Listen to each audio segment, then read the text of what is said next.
नमस्कार मोर प्रिय दर्शक बंधुगण मु आपण मानकु समस्त को आपण निजस्व चैनल ज्योतिष दर्पण को हार्दिक स्वागत करुच्ची। बंधुगण जिते बेले जड़े व्यक्ति को तार भाग्य साथ दे न थाए सेते बेले से जेते परिश्रम कले सुद्धा कौन प्रकार निजर प्रतिदिन खाद्य तो रोजगार करिबारे सफल होता है, किंतु प्रत्येक व्यक्ति तांका जीवन रे जो भौतिक सुविधा सुजोग चाहती जेपरिक सम्मान प्रतिष्ठा धन विलास एवं सामाजिक सम्मान से सबू पाइबा तापाई कष्टकर हो पड़ी था।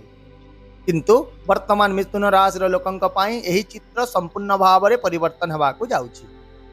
एबे आपणक जीवन रे एपरि एक पर्याय आरंभ हो जाइछि जहाँ आपणक एका संगरे आत्मविश्वास सफलता एवं समृद्धि दिगरे आगकु नहीं जीव एवं एहार कारण हेउछि देवगुरु बृहस्पति उदीयमान अवस्था।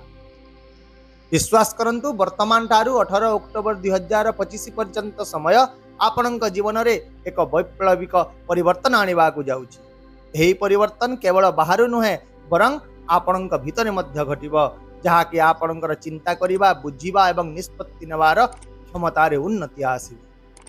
देवगुरु बृहस्पति डिग्री वृद्धि पाइबा सहित आपणक भाग्यर ग्राम मध्य वृद्धि पाइब एवं एही समय मध्य रे जहाँ भी बड़ 5टी परिवर्तन घटिब आपण निजे से गुड़ी को आपणक जीवन रे निश्चित भाव में अनुभव करेंगे।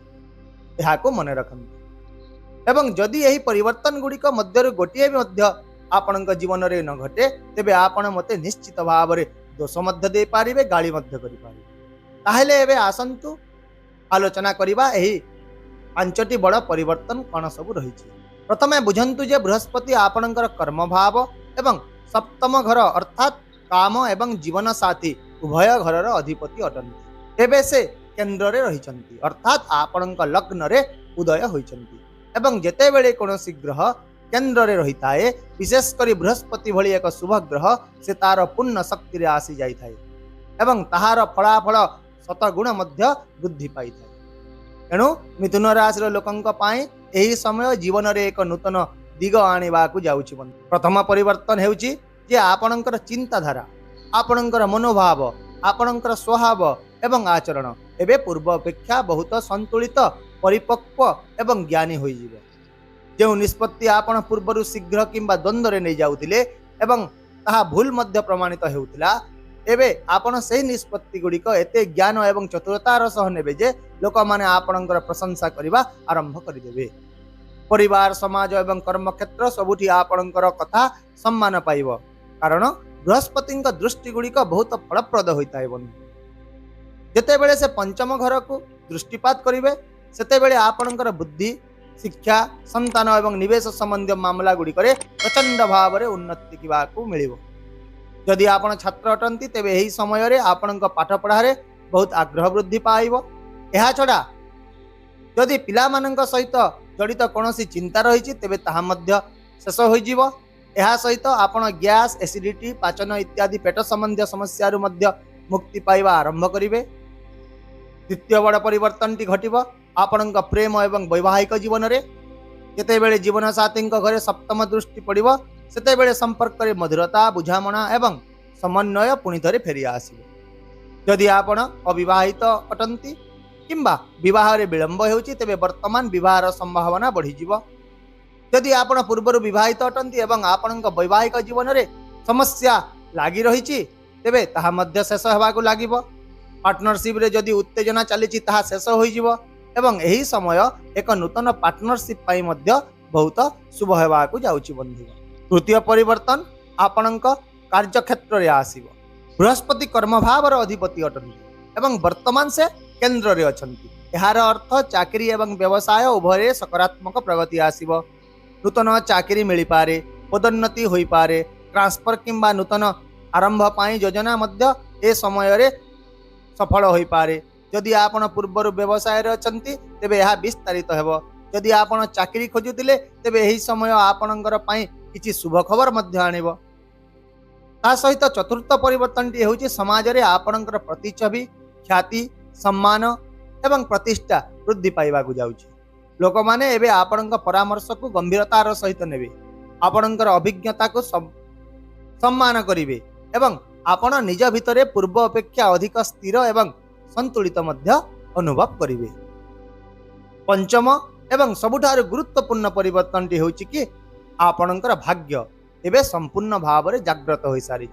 अर्थात जो काम गुड़िक पूर्वर बारंबार बंद होउतिला ताहा एबे कोनोसी बाधा विघ्न बिना समाप्त हेबो। पूर्वर जोठारे निराशा रहितिला एबे सेठारे आशा आसीबो। पूर्वर जोठारे बाधा आसुतिला एबे सेठारे सफलता आसीबो। किंतु एठी गोटिए कथा प्रति ध्यान दियंतु, ए सबु जिनिस सेतेबेले ही घटिबो जेतेबेले देवगुरु बृहस्पति आपणक जन्म कुंडली रे मध्य एक शुभ घरे अवस्थित रहितिबे। जदि बृहस्पति षष्ठ अष्टम द्वादश किंबा तृतीय घरे अछंती तेबे केन्द्राधिपति दोष जोगु से भल फलाफल दे पारिबे नाही। तेणु आपणको आपणकर कुंडली को जांच करने को पड़िबो। यदि गुरु महाराज यही सब घर व्यतीत अन्य जेकोसी स्थान में रही एवं डिग्री अनुसार एक दृढ़ स्थिति रे अछंती तेबे आपण निश्चित हो जिवे जे उपरे उल्लेखित समस्त स्थिति आपणक जीवन रे निश्चित भाव में घटिबो ही घटिबो। एथिरे कोनोसी द्विमत नाही।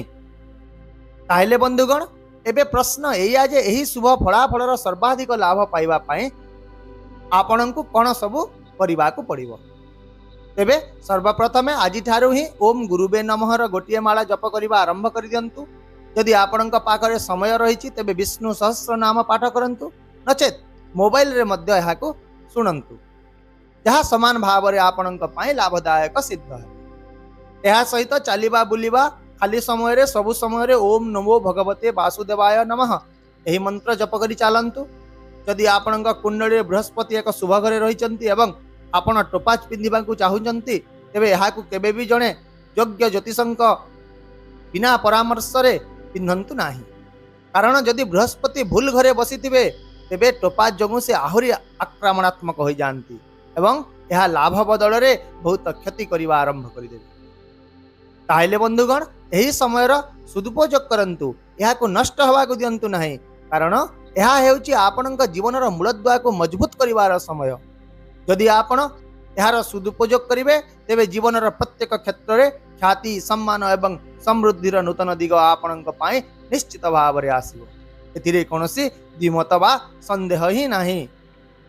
आशा करुची मो द्वारा दिया जाइतिबा एही सूचना आपणको निश्चित भाव में पसंद आसीथिबो। यदि वीडियोटी पसंद आसिला तेबे दया करी याहाकु लाइक कर दियंतु।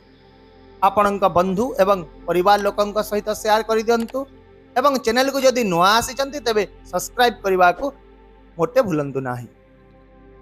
तेबे असंता काली मु पुणी थरे एक नूतन सूचना सहित आपण मानक सम्मुख रे उपस्थित रहिबे। से पर्यंत विदाय दियंतु। खुशी रे रहंतु, निजर जत्न नियंतु। रहुची नमस्कार। जय जगन्नाथ।